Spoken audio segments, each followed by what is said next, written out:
హల్లెలూయా హల్లెలూయా. దేవుని పరిశుద్ధ నామానికి మహిమ కలుగును గాక. హల్లెలూయా.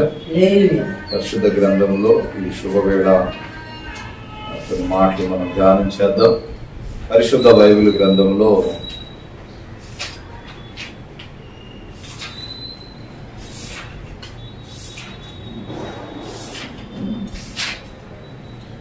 కీర్తన 51వ కీర్తన 12వ వాక్యాన్ని ఇది నా వాక్యాంశంగా చదువుకుందాం. 51వ కీర్తన.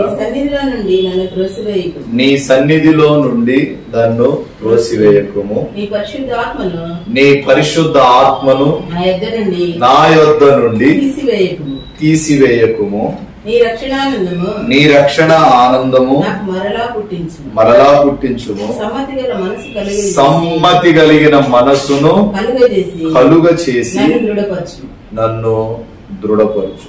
పరిశుద్ధ బల్లారాధన ఇది 5వ మాసం. 5వ మాసంలో దేవుడు అడుగు పెట్టుటకు కృప చూపాడు. 4 మాసాలు విశేషమైన కృపనిచ్చిన దేవుడు ఈ 5వ నెలలో ఆయన సన్నిధిని ఆశ్రయించడానికి ప్రభువు మనకు అవకాశం ఇచ్చాడు. పిల్లరా, ఇక్కడ రాయబడిన మాట సమ్మతి కలిగిన మనస్సును నాకు కలుగ చేసి నన్ను దృఢపరచు. అపోస్తుల కార్యంలో పౌలు అంటాడు కదా, దేవుని సంకల్పం అంతటిని మీకు తెలుపక నేను ఏమీ దాచుకోవట్లేదు అంటాడు. అంతటిని తెలుపక నేను ఏమీ దాచుకోవట్లేదు. మన దేవుడు ఎవరో తెలుసా? మన దేవుడు మనం ఎవరమో తెలుసుకోవడం కాదు, ఆయన ఏంటో మనకు తెలియజెప్పడం కాదు, కానీ మన పట్ల ఉన్న ఆయన సంకల్పాన్ని తెలియజేసే దేవుడు. ఆయన దయా సంకల్పంలో మన జీవితాలను కట్టే దేవుడు. హల్లెలూయా. మనము సమ్మతి కలిగిన మనస్సును కలిగి జీవించాలని ఇక్కడ తెలియజేశాడు. సమ్మతి అంటే ఏంటి? ఇద్దరి మధ్యలో ఒక ఒడంబడికను, ఒప్పుకోలును, అగ్రిమెంట్ ని ఏమంటారు? సమ్మతి. కొన్నిసార్లు మన జీవితాల్లో మన మనసు కానివ్వండి, మన జీవితం కానివ్వండి, సమ్మతి పరచబడకుండా ఉంటది. మన జీవితాల్లో మనసు కావచ్చు, మన యొక్క జీవితంలో మన మనసు కానివ్వండి, మన జీవితం కానివ్వండి, కొన్నిసార్లు సమ్మతి పరచకుండా ఉంటది. కానీ సమ్మతి కలిగి ఉండకుండా ఈనాడు చాలా మంది ఇండిపెండెంట్ గా ఉండటానికే ఇష్టపడతారు. ఎక్కువ మనం పార్టీలో గాని ఎక్కడైనా చూస్తూ ఉంటే, సంస్థల్లో గాని ఎక్కడైనా కంపెనీస్ లో చూసినా, వ్యాపారంలో చూసినా, ఈ స్పిరిట్ లాంటి ఆలోచన, ఈ సమ్మతి లేని ఆలోచన, ఎవరికి వారే ఇండిపెండెంట్ గా బ్రతికే ఆలోచనలు మనం చాలా వరకు చూస్తూ ఉంటాం. అయితే వాక్యం సెలవిస్తుంది, స్వేచ్ఛగా ఉండటానికి ప్రాధాన్యత ఇవ్వటము కాదు, గాని ఈ దావీదు అంటాడు కదా, నేను సమ్మతి కలిగి ఉండునట్లు నన్ను దృఢపరచు. ఆత్మ సమ్మతిగా ఉండాలి, శరీరంలో ఉన్న అవయవాలన్నీ, మనస్సు సమ్మతిగా ఉండాలి, అన్ని సమ్మతి పరచబడి ఉండునట్లు నన్ను దృఢపరచు. వీళ్ళరా, సామెతల గ్రంథంలో అంటారు, స్వేచ్ఛండ కోరువాడు వేరుండ కోరుతాడంట. అంటే స్వేచ్ఛగా ఉండాలి అనుకునేవాడు వేరుగా ఉండాలనుకుంటాడు. ఇప్పుడు అందరితో కలిసి ఉండాలనుకున్నవాడు వేరుగా ఉండడానికి ఇష్టపడాడు. అందుకే ఇక్కడ చాలా స్పష్టంగా రాస్తాడు, స్వేచ్ఛుండ కోరువాడు వేరుండ కోరుతాడు, వేరుండ కోరువాడు స్వేచ్ఛను కోరుకుంటాడు. స్వేచ్ఛను కోరుకునేవాడు వేరుగా ఉండటానికే ఎక్కువ ఇష్టపడతాడు. ఈ స్వేచ్ఛను కోరుకునేవారు కలిసిమెలిసి ఎప్పుడూ ఉండదు. వాక్యం సెలవిస్తుంది, స్వేచ్ఛ అనేది ఇండిపెండెంట్, వేరుండటం ఇండిపెండెంట్. అంటే వాళ్ళు ఎవరితో కలవరు, ఎవరితో ఏకీభవించరు, వారిది వారికే వాళ్ళకే నడుస్తూ ఉంటుంది. అందుకే అంటాడు, స్వేచ్ఛ ఉండగోరువాడు వేరుండగోరుతాడు.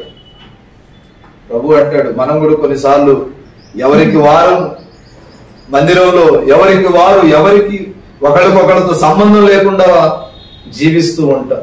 కానీ వాక్యం సెలవిస్తుంది, సమ్మతి కలిగిన మనస్సును నాకు కలుగజేసి ఇదిగో నన్ను దృఢపరచంటు. వీళ్ళరా ఒక మెకానిక్ దగ్గరికి పని నేర్చుకోవడానికి ఒక అబ్బాయి వెళ్తే వీడిని పెట్టుకుంటే పడుంటాడులే అని మెకానిక్ అనుకుంటాడు. కానీ ఈడేం చేస్తాడు, ఆ మెకానిక్ దగ్గర అన్ని నేర్చుకొని ఆ పెట్టిన షాప్ పక్కనే మరలా ఇంకో షాప్ పెడతాడు. ఇప్పుడు ఇతనితో కలిసి చేద్దామా అన్న ఆలోచన ఉండదు. అదే అంటాడు, స్వేచ్ఛగా తిరిగిన వాడు కొద్ది రోజులు అతనితో ఉండి ఆ పని నేర్చుకొని ఆ తర్వాత అతనితో కలిసి పని చేయడానికి ఇష్టపడక ఆ అబ్బాయిలో స్వేచ్ఛ అనే ఆత్మ పనిచేస్తూ ఉంటుంది. నలుగురిని పరిచయం చేసుకోవడం, వెంటనే మరో షాప్ పక్కన పెట్టడం మనం చూస్తూ ఉంటారు. మనతోనే ఉంటారు, మనతోనే నడుస్తారు, మనతోనే జీవిస్తారు. మన వ్యాపారాన్ని చూసి అసూయపడి మరలా వెంటనే తాను నేర్చుకున్న పనికి బదులుగా వారు మరలా పనిని ప్రారంభిస్తారు. ఇట్లాంటి వాళ్ళు దైవ సేవకుల్లో కూడా ఉంటారు. ఓ తండ్రి దగ్గర, ఒక వ్యక్తి దగ్గర నలగగొట్టబడకుండా కొన్ని రోజులు, ఒక నెల, ఒక 2 నెలలు నలగగొట్టబడి వెంటనే పక్కనే మరలా ఇంకో సంఘాన్ని పెడతాడు. అయితే ఈడు సర్వీస్ అంతా ఎన్ని రోజులు అంటే ఒక నెల, 2 నెలలు కాబట్టి ఈడు స్థిరంగా ఉండలేడు. స్వేచ్ఛ ఉండగోరువాడు వేరుండగోరుతున్నాడు. ఈడు స్వేచ్ఛను కోరుకున్నాడు. తీసుకొచ్చే ప్రతి రూపాయి యజమానికి ఇస్తున్నా కదా, ఆయనకి ఇవ్వాల్సిన పని లేదులే, నేనే ఒక షాప్ పెట్టుకుంటే నేను బాగా సంపాదించుకోవచ్చు కదా అనుకునే ఆలోచనలో పొరపాటున ఏదైనా ఉపద్రవము లాంటి శ్రమలు వచ్చినాయి అనుకో, వీడు తట్టుకోలేదు. ఇప్పుడు ఎక్స్పీరియన్స్ ఉన్న వ్యక్తి మాత్రం తట్టుకోగలడు కదా. సావులో కూడా దేవుని సన్నిధిలో నలగొట్టబడి నిలబడిన వాడు అన్నిటినీ సహించి అన్నిటినీ తట్టుకోగలడు. కొత్తగా వచ్చి నేర్పిద్దాములే మెరుపు తీగలాగా ఉందాములే అనుకుంటే ఈడు మధ్యలోనే ఆ యాత్రను ముగించుకుని వెళ్ళిపోతాడు. ఇట్లాంటి కోణం రాజకీయ నాయకుల్లో కూడా ఉంటారు, వ్యాపారవేత్తల్లో కూడా ఉంటారు. కొద్దిగా రాజకీయం నేర్చుకున్న వెంటనే మరలా ఏం చేస్తాడు, ఇంకో పార్టీ పెడతాడు. ఇలా పని కొంచెం వస్తే స్వేచ్ఛగా ఇంకొక చోట ప్రారంభించడానికే ఇష్టపడతారు. ఈరోజు మనం కూడా కొంచెం దేవుడు ఆశీర్వదించి జ్ఞానాన్ని ఇస్తే ఆ జ్ఞానాన్ని మరలా వేరే విధంగా ఉపయోగిస్తున్న వారు లేకపోలేదు. చూడండి, ప్రపంచవ్యాప్తంగా ఈనాడు ఇండిపెండెంట్ మైండే పనిచేస్తుంది. అత్త అంటే కోడలకు పడదు, కోడలంటే మీ అమ్ముంటే నేను ఇంట్లో ఉండను, నేనుంటే మీ మమ్మీ వద్దు. ఎందుకు? సరే పోనీ కోడల్ని అండం కంటే అత్త కూడా కోడల్ని చూసి ఓర్చిద్దా అంటే ఓరం లేని జీవితం. అప్పుడు దాకా ఏదో పగలు తీసినట్టు మా అత్త నన్ను హింసించలేదా, నేను కూడా నిన్ను హింసించాలి కదా. మా అత్త నన్ను హింసించి అదో పైశాచిక ఆనందాన్ని పొందలేదు కదా, పొందినట్టు నేను కూడా నిన్ను చూసి పొందాలి. అందుకే ఈనాడు ప్రపంచవ్యాప్తంగా ఇండిపెండెంట్ గా సపరేట్ అయిపోదాం, ఒక్కళ్ళుగా బ్రతికేద్దాం అన్న ఆలోచన ఎక్కువైపోయింది. అందుకే ఈ మాటను గుర్తు చేసుకునే భక్తుడు అంటాడు, సమ్మతి కలిగి ఉందామని అనుకునే వారు ఈనాడు కనబడట్లేదు ప్రభువా, కానీ నాకు మాత్రం సమ్మతి కలిగిన ఆత్మను దయచేసి ఆ ఆత్మలో నాకు దృఢత్వాన్ని ఇవ్వండి అంటే పట్టుదల దయచేయి. నేను నిబ్బరం కలిగి నేను సమ్మతి చేయబడినట్లు నా మీద నీ కటాక్షం ఉంచమని భక్తుడు ఈ కీర్తనలో ప్రార్థన చేస్తాడు. సమ్మతి పరచబడవలసిన విషయాల్లో చాలాసార్లు సమ్మతి పరచబడకుండా సమ్మతి పరచబడవలసిన విషయాల్లో అవసరంగా కోరుకునే వారు చాలా తక్కువ మంది ఉంటారు. సమ్మతి పరచబడవలసిన విషయాల్లో సమ్మతి పరచబడకుండా సమ్మతి లేని విషయాల్లో సమ్మతి కలిగి జీవించేవాళ్ళు లేకపోలేదు. ఇప్పుడు మేము ఒక టీం రెడీ అవుతున్నాం. టీం రెడీ అయ్యి కొన్ని ప్రాంతాలకు వెళ్ళి కొంతమందిని వాళ్ళకు సువార్త ప్రకటించి వాక్యం బోధించి నెలకు కొన్ని ప్రాంతాలు ఎన్నుకొని ఖర్చంతా భరించి వాళ్ళకి ఫుడ్ కానీ అన్ని యేసుక్రీస్తు ప్రభు కూడా తెలియని ప్రాంతాలకు వెళ్ళి వాళ్ళకి చేస్తున్నాం. ఇప్పుడు మాలో కొంతమంది లేస్తారు, మేము కూడా పోయి ఎంత వస్తున్నాయో ఉండరంటారా? ఇప్పుడు ఈ ఉన్న 10 మంది కావచ్చు, 15 మంది టీం కావచ్చు, 20 మంది కావచ్చు, ఏళ్లలో నుండి మళ్ళీ సపరేట్ అయ్యేవాళ్ళు ఒకసారి 2 సారి వచ్చేసరికి 3వ సారికి మరలా సపరేట్ అవుతారు. అదే వాక్యం అంటది, ఒక్కడిగా నువ్వు చేసే పని నీకు విజయాన్ని తీసుకురాలేదేమో కానీ ఒక వ్యవస్థగా చేసే పని ఖచ్చితంగా అది నీకు పేరు తీసుకొస్తుంది. అదే అంటాడు, సమ్మతి పరచబడవలసిన విషయాల్లో కొన్నిసార్లు సమ్మతి పరచబడం. సమ్మతిని అవసరంగా కోరుకునేవారు చాలా తక్కువ మంది. అందరూ కలిసి ఉందాం అనుకునేవాళ్ళు చాలా అరుదంటాడు భక్తుడు. సమ్మతి లేని వారు తోటి వారితో సమ్మతిగా ఉండటానికి తహతహలాడుతూ జాగ్రత్త పడుతూ ఉంటారు. కీర్తనకారుడు చాలా మంచి మాట చెప్పాడు ఇక్కడ, నన్ను దృఢపరచు, నన్ను సిద్ధపరచు, నన్ను బాగు చేయి, నాకు నిబంధన దయచేయి, సమ్మతి కలిగి జీవించే జీవితాన్ని నాకు దయచేసి నన్ను దృఢపరచు. చాలా చక్కని మాట ఇక్కడ రాస్తాడు. పిల్లరా, కొన్ని వస్తువులకు బోల్టులు, వాహనాలకు ఆ బోల్టులు లూజ్ అయినట్టుగా లూజ్ అయితే ఎట్లా ఉంటది? బోర్ల పడదు.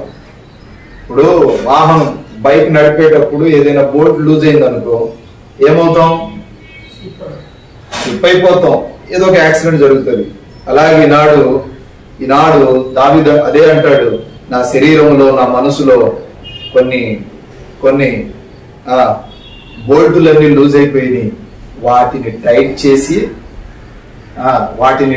చేసి నన్ను దృఢపరచు. అర్థమైందా? వాటిని టైట్ చేసి నన్ను దృఢపరచు. ఇప్పుడు ఒక వెహికల్ కి బోల్ట్లన్నీ టైట్గా ఉందనుకో, బండి అంతా కండిషనర్ బాగానే ఉంటుంది. అదే మాట ఇక్కడ అంటున్నాడు, నన్ను దృఢపరచు. వీళ్ళరా, లూజ్ అయితే అవనిలే అని ఊరుకుంటే ఒక్కసారిగా అవన్నీ ఊడిపోతాయి. ఫ్యాన్ బోల్ట్ లూజ్ అయితే అవనిలే అని అంటే అది రేపు ఎల్లుండో తల మీద పడుతుంది. దాన్ని టైట్ చేస్తే అది అట్టాగే దాని పరిధిలో అది తిరుగుతుంది. మన జీవితాల్లో కూడా కొన్నిటిని ఇంకా ఉంటే ఉండనిలే ఈ పాపం, ఉంటే ఉండనీలే ఈ కోపం, ఉంటే ఉండనీలే ఈ అసూయ అనుకుంటే ఏదో ఒక రోజు బోర్లో పడాల్సిన పని వచ్చేస్తాయి. అందుకే అంటాడు, వీటిని తొలగించి నన్ను దృఢపరచు. పిల్లరా, వాక్యం సెలవిస్తుంది, లూజ్ అవ్వకుండా ఉండటానికి వాటిని టైట్ చేస్తాము. బోల్టులు కావచ్చు, తలుపులు కావచ్చు, ఏదైనా కావచ్చు. ఈ భక్తునికి ఇది అర్థమైంది. అంతకు ముందు ఎప్పుడు ఇలా అతను మాట్లాడలేదండి. అంతకు ముందు ఎప్పుడు ఆ మాటను అతడు ప్రస్తావనకు తీసుకురాలేదు. అంతకు ముందు ఎప్పుడు చెప్పలా ఏమని, ఇదిగో ప్రభువా, సమ్మతి కలిగిన మనస్సును నాకు కలుగ చేసి నన్ను దృఢపరచమని అంతకు ముందు ఎక్కడా చెప్పరా అని. ఇక్కడికి వచ్చేసరికి ఆయనకు అర్థమైంది. అందుకే ఇక్కడ మాట అంటాడు, అంతకు ముందు ఎక్కడ అతను అట్లా మాట్లాడలేదు. అంతకు ముందు యెహోవా 23వ కీర్తనలో నా కాపరి నాకు అంటే అంతకు ముందు వరకు, అప్పటి వరకు ఏమని చెప్పేవాడు? యెహోవా నా కాపరి. ఒక గొర్రె దగ్గరికి వెళ్ళి నీ కాపరి ఎవరంటే ఆ గొర్రె చెప్పే మాట, అభిషేకే నా కాపరి. లేదు ఫలానా వ్యక్తి కదా అంటే, లేదు లేదు నా కాపరి ఎవరు అంటే, అప్పటి వరకు యెహోవా నీవే నాకు కాపరి, నీవు తప్ప నాకు వేరే ఆధారం లేదు అనుకుంటూ పాడుకుంటూ వచ్చిన దావీదు ఇక్కడికి వచ్చేసరికి 51 నుంచి ఆ అధ్యాయం నుంచి చూస్తే అంటాడు, నన్ను దృఢపరచు. ఇప్పుడు నా కాపరి అన్న వ్యక్తి ఎందుకు లూజ్ అయిపోయాడు? యెహోవా నా కాపరి, నాకొక్కడికే కాపరి అన్నంత బండబుద్ధి చెప్పిన భక్తుడు ఇక్కడికి వచ్చేసరికి నన్ను దృఢపరచమని ఎందుకు చెప్పాడు అంటే, ఒకవేళ తెలిసి తెలియక ఎక్కడ జారిపోయానేమో, సమ్మతి నాకు అరుదైపోయిందేమో, సమ్మతి కలిగిన మనసు నాకు దయచేయి.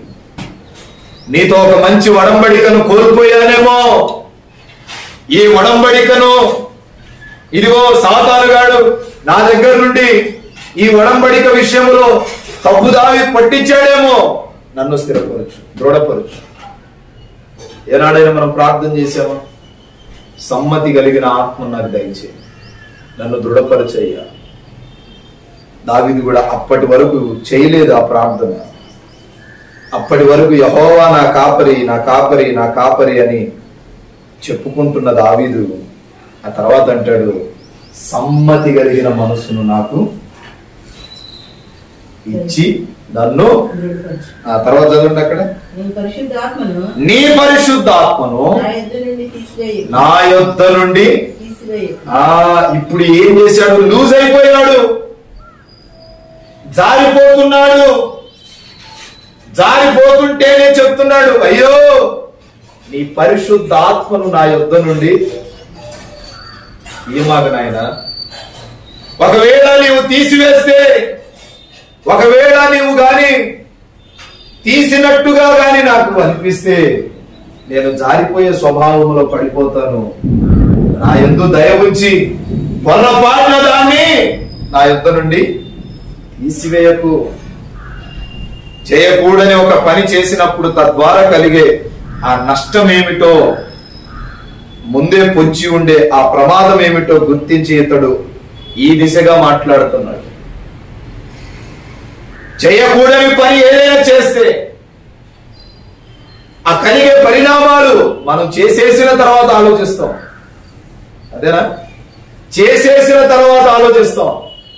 కానీ దావీదు చేయక ముందే ఆలోచిస్తున్నాడు. చేయకూడని పని నేనేదైనా చేస్తే దాని తర్వాత వచ్చే ఫలితాలు, దాని తర్వాత వచ్చే పరిణామాలు చాలా వేరుగా ఉంటాయి. కనుక నీ పరిశుద్ధాత్మను నా యుద్ధ నుండి దూరం చేయమని. పిల్లరా, ఊరియా భార్యకు బెత్షెబా విషయంలో పొరపాటు చేశాడు. ఊరియా విషయంలోనూ పొరపాటు, భార్య విషయంలో పొరపాటు చేశాడు, ఊరియా విషయంలో కూడా చేశాడు. ఇప్పుడు భార్య ఒక్క విషయంలోనే పొరపాటు చేస్తుంటే కొద్ది గొప్ప క్షమాపణ ఉండేది.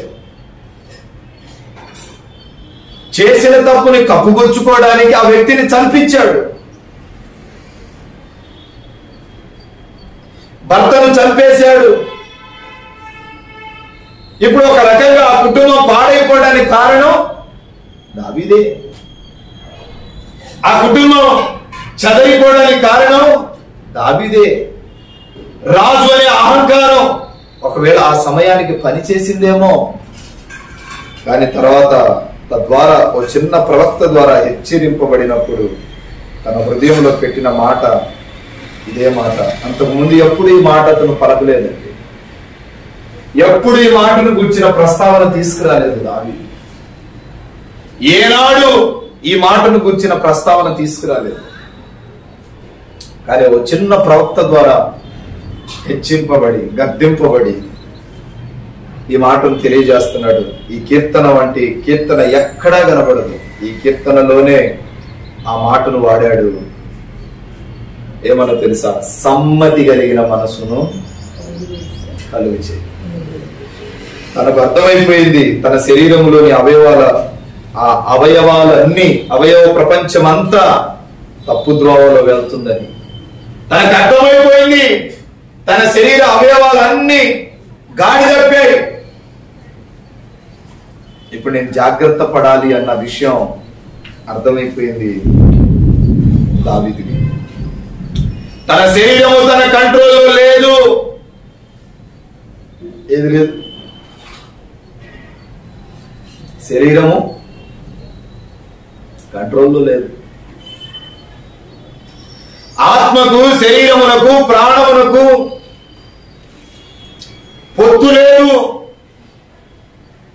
కంట్రోల్ తప్పేశాడు. ఆ కంట్రోల్ తప్పిన విషయాన్ని ఒక్కసారిగా గుర్తు చేసుకున్నాడు. కంట్రోల్ తప్పిపోయినందుకే ఇలాంటి స్థితికి నేను దిగజారిపోయానని తనకు అర్థమైపోయింది. అర్థమైపోయి మాట చెప్తున్నారు. లేకపోతే చూడండి, చిన్న వయసు మొన్నుండి సితార వాయించుకుంటూ ఎన్నో పాటలు పాడాడు కదా. చిన్న వయసు నుండి సితార వాయించుకుంటూ ఎన్నో పాటలు పాడాడు కదా. పాటలు పాడి ఆ పరుపు గట్ల మీద దేవుని స్తుతిస్తూ ఆరాధిస్తూ గంతులు వేస్తున్న దావీదు, దేవుని తోడును కోరుకుంటున్నవాడు, ఎలుగుబండ్లను సైతం, తోడేళ్లను సైతం చంపి రోషంగా బ్రతుకుతున్నవాడు, చిన్నతనములోనే గొల్యాతు ఎదుట నిలవబడి 6 మూరల ఆజానుభావుడైన గొల్యాతును చంపినవాడు, మరి ఇప్పటికి వచ్చేసరికి, ఈ స్థితికి వచ్చేసరికి అంటాడు, సమ్మతి కలిగిన మనసు. ఎన్ని విజయాలు లేవు దావీదు జీవితం. అఖండ విజయాలు సాధించుకుంటూ వెళుతున్న ఈ వ్యక్తి తన శరీరమును తన కంట్రోల్లో ఉంచుకోలేకపోయాడు.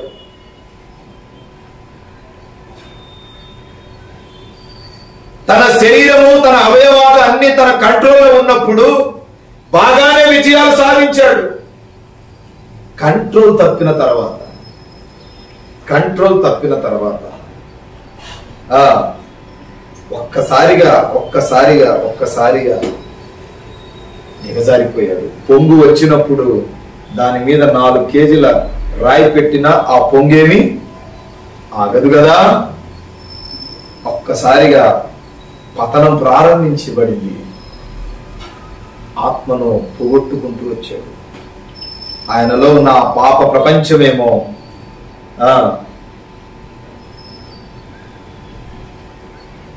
పెరిగిపోయింది. ఆ పాప ప్రపంచపు ఎమోషన్, పాప ప్రపంచపు ఆ యొక్క స్థితి పెరిగిపోయి దావీదు మాట్లాడుతున్నాడు. ఎమోషనల్ గా దిగజారిపోయి కంట్రోల్ తప్పి ఇక దేవుని సన్నిధికి వెళ్ళి ప్రార్థన చేసుకుంటాం అని ఓ నిబంధనకు వచ్చాడు. నిబంధనకు వచ్చే ఈ మాట అంటున్నాడు, సమ్మతి కలిగిన మనసు నాకు ఏం చేయాలంట? కలుగ చేయి. నేను గాని ఇలాగే ఉంటే, నేను గాని ఇలాగే నడిస్తే, నా జీవితము ఈ విధంగానే ఉంటే ఇల్లు మొత్తం పడిపోయే అవకాశం ఉంది, నా జీవితం అంతా పతనమయ్యే అవకాశం ఉంది అని గ్రహించుకొని అంటున్నాడు, ప్రభువా నాకు ఇప్పుడు సమ్మతి కావాలి అని ప్రార్థిస్తున్నాడంట. ఏం కావాలా? సమ్మతి కావాలి. నాకు సమ్మతి దయచేయమని ప్రార్థన చేస్తున్నాడు. పౌలు గారు ఇతరులకు రాశాడు కానీ తన జీవితాన్ని ఎలా కంట్రోల్ చేసుకోవాలో అర్థం కాక దినదినము నేను చనిపోతున్నాను అని చెప్తాడు. ఇతరులకేమో ఇట్లా ఉండండి, అట్లా ఉండండి, ఇట్లా నడవండి, అట్లా నడవండి అని రాశాడు పౌలు గారు. తన జీవితానికి వచ్చేసరికి అంటాడు, దినదినము నేనేమవుతున్నా? చనిపోతున్నా. ఎక్కడ నా శరీరం కంట్రోల్ తప్పిపోతుందేమో అని ప్రతిక్షణం తన శరీరాన్ని తాను నలగొట్టుకుంటూ వచ్చాడు. హల్లెలూయా. నలగొట్టుకుంటూ వచ్చాడు. మన అవయవ ప్రపంచములో అవయవ ప్రపంచంలో ఒక దానికొకటి కంట్రోల్ తప్పితే జరిగే పరిణామాలు చాలా వేరుగా ఉంటాయి. దేవునితో, సంఘముతో, సేవకునితో, సమాజముతో మంచి బంధాలు కోల్పోయే ప్రమాదాలు ఉంటాయి. అవయవాలు కంట్రోల్ తప్పితే. మనకు దేవునికి ఓ సమ్మతి కలిగి ఉండాలి. చూడండి, ఆమోసు గ్రంథం 3వ అధ్యాయం 3వ వాక్యం.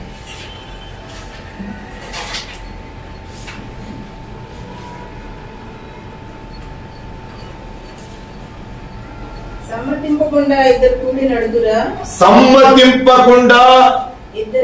ఇద్దరు కలిసి కూడి నడుస్తారా?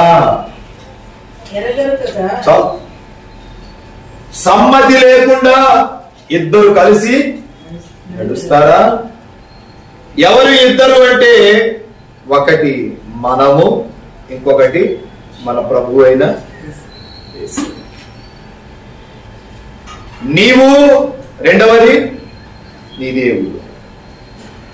మనకు దేవుని మధ్యలో సమ్మతి ఉండాలి. అందుకే యెషయా అంటాడు 1:18. యెషయా ప్రవచన గ్రంథం 1వ అధ్యాయం 18వ వాక్యం.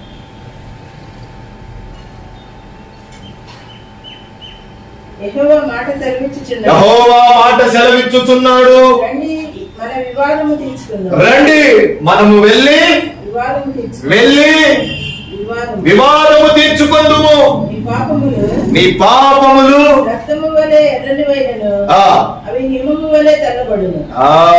పిల్లరా, దేవుడు చెప్తున్నాడు, జనవరి మొదలుకొని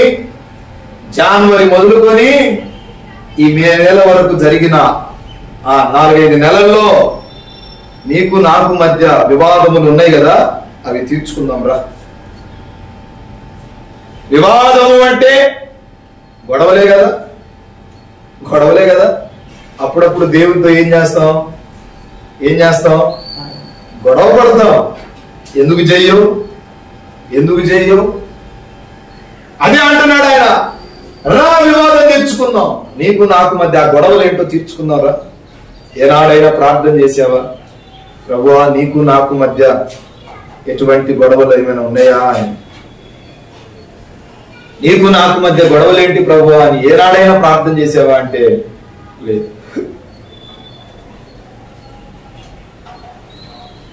నీకు దేవునికి మధ్య గొడవలు పెట్టేవాడు అపవాదియుడు సాతాను. మహానారదుడు వాడు అన్ని చిచ్చులు పెడుతూ నారదుని వలె ఇక్కడ మాటలు అక్కడ మాటలు ఇక్కడ చిచ్చులు పెడుతూ ఉంటాడు. సాతానుగాడు ఎప్పుడు వాడికి మనకు గొడవలేమి పెట్టుకోడు. దేనికి? వాడికి మనకు గొడవలు పెట్టుకుంటే ఇంకేముంది? కానీ వాడు పెట్టించుకోడు, కానీ గొడవలు పెడతాడు. దేవునికి మనకు మధ్య గొడవలు పెడతాడు. వాడు మనతో చాలా ఐక్యంగా ఉన్నట్టుగానే ఉంటాడు. మనకి ఏది కావాలంటే అది ఇస్తాడు. ఇంకా కావాలంటే భూలోక మహిమలన్నీ ఇస్తాడు, గాని మనతో గొడవ మాత్రం పెట్టుకోడు. ఎవరితో పెట్టుకుంటాడంటే, మనల్ని బహుగా ప్రేమించే దేవునితో మాత్రం గొడవలు పెట్టుకుంటాడు. మనలను వానితో ఐక్యపరచుకోవడానికి, మొగ్గు చూపుకోవడానికి ఎందాకైనా ఏదైనా చేయగలడు, ఏదైనా చేస్తాడు కూడా. వాడు ఏం చేస్తాడు మనకు చెప్పేది, మనకు చెబుతాడు. దేవునికి చెప్పేది దేవునికి చెప్తాడు. చెప్పి గొడవలు పెడుతూ విడగొడుతూ ఉంటాడు. చెప్పే ప్రతి మాట ఏదో చెప్పాలని బైబిల్ చదివేది,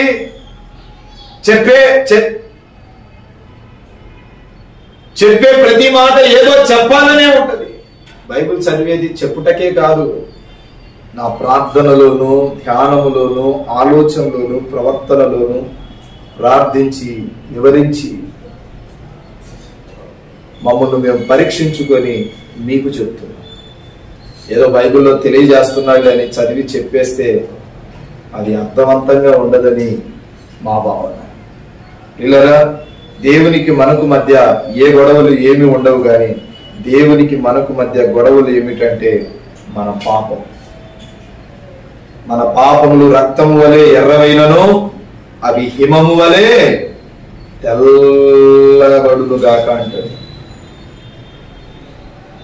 మీ పాపములు రక్తముల వలె ఎర్రవైనను రక్తము వలె కెంపుల వలె ఎర్రగా ఉన్నంత కాలము నీకు నాకు మధ్య గొడవలు తప్పవు అంటాడు. రండి, వివాదము చేర్చుకుందాము, వివాదములను చర్చించుకుందాము అని ప్రభు పిలుస్తున్నాడు. దేవునికి మనకు మధ్య ఉన్న వివాదములు విస్తరించి విడాకుల వరకు పోకూడదండి. విస్తరించి విడాకుల వరకు వెళ్ళిందా, లేదా తప్పును తెలుసుకొని క్షమాపణ పొంది జీవితాన్ని సరి చేసుకుంటున్న వారి వలె ఉన్నావా? పరీక్షించుకో. విస్తరించి విడాకుల వరకు వెళ్ళిందనుకో, ఇక ఆయన నిన్ను వదిలేస్తాడు. నేను వదిలేసి సాతాను గారి చేతికి అప్పగిస్తాడు. సంసోను దేవునికి దూరంగా వెళ్ళటానికి ఆయన పాపం అనే వివాదమే కదా. సంసోను మీద దేవుని అభిషేకం వెళ్ళిపోవడానికి పాపం అనే వివాదమే కదా. దావీదు దేవునికి దూరం అవ్వటానికి దావీదు చేసిన పాపమే కదా. దావీదు దేవుని ఆత్మను పోగొట్టుకోవడానికి అతడు చేసిన పాపం. ఆ వివాదమే కదా సౌలు మీద దేవుని ఆత్మ పోయి దురాత్మ వచ్చింది, వచ్చేటట్టు మార్చింది. ఆ వివాదమే కదా శిలోహు ప్రార్థనా మందిరాన్ని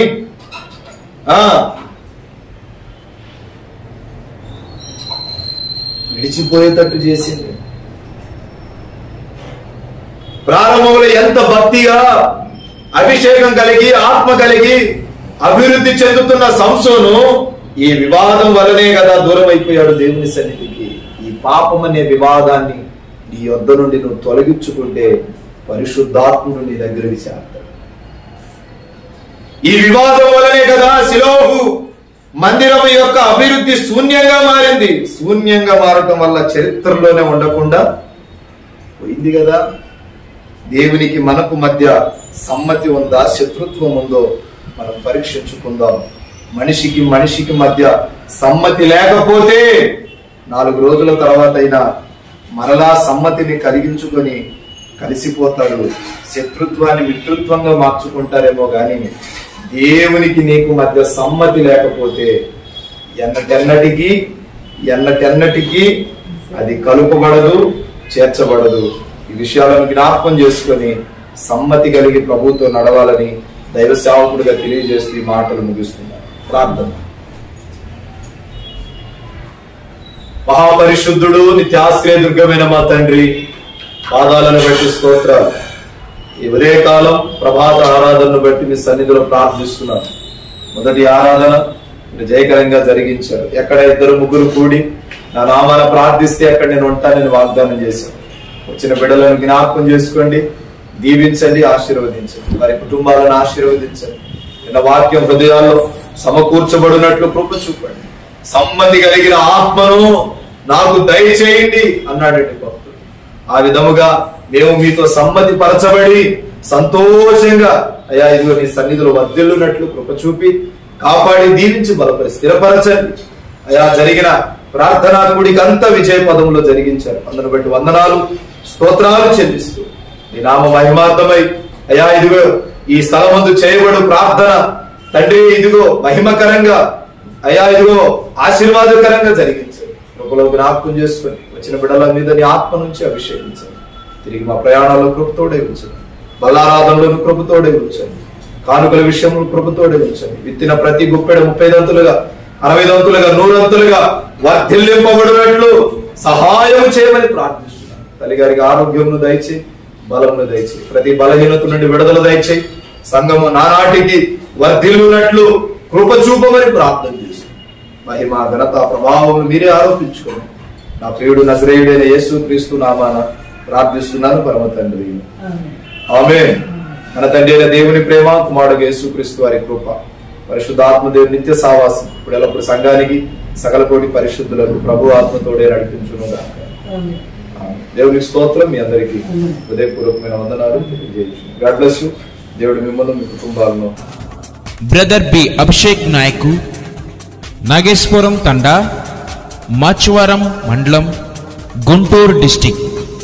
మా ఫోన్ నెంబర్ 7659018230.